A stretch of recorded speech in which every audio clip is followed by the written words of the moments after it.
We have a question off the live stream from Ramon. It's two parts. One, can you further expand on how China was able to prevent foreign domination of its industry? How much of its industry is in non-Chinese hands?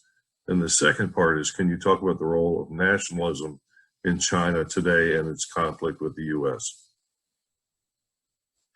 All right, so first in regards to how China was able to keep a lot of its industry domestically held is that while it allowed foreign capital to enter into China and set up factories there, they had to do so in partnership with a Chinese company usually, and they also were not simply allowed to go in and purchase like Chinese factories. They had to like set up or work with an existing factory without taking ownership of it, or where they did take ownership of something, it was a new construction.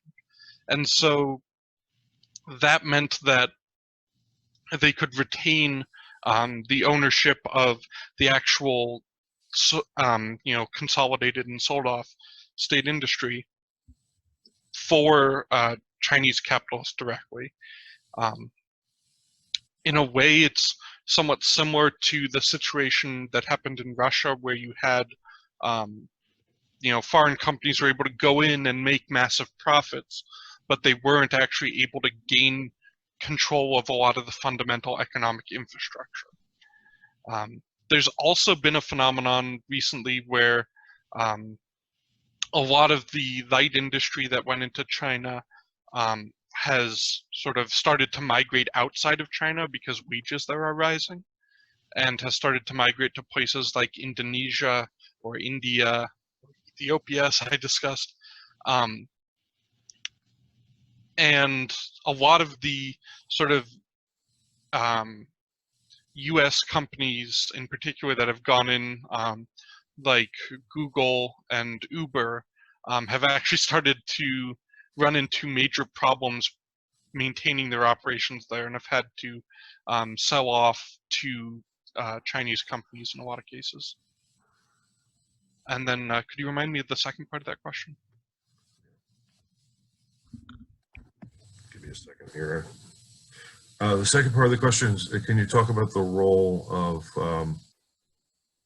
nationalism in China today and its conflict with the US? Yeah, so I think a lot of it functions in ways that are both similar, and that's kind of a meaningless way. I'm going to say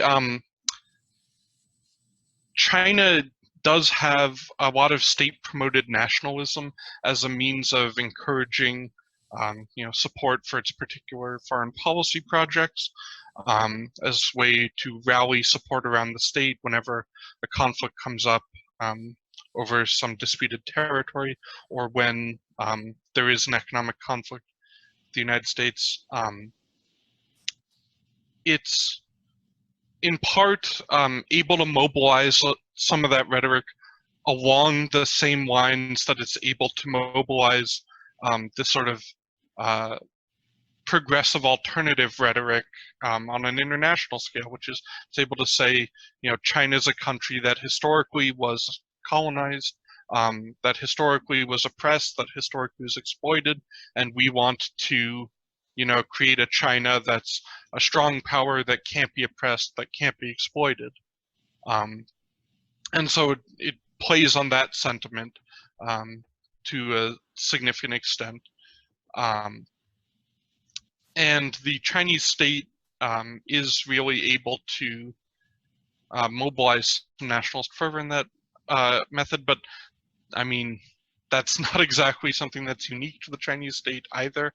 It's sort of just the specific language and rhetoric that is unique. I mean, that's a phenomenon that occurs all over the world across different imperialist powers.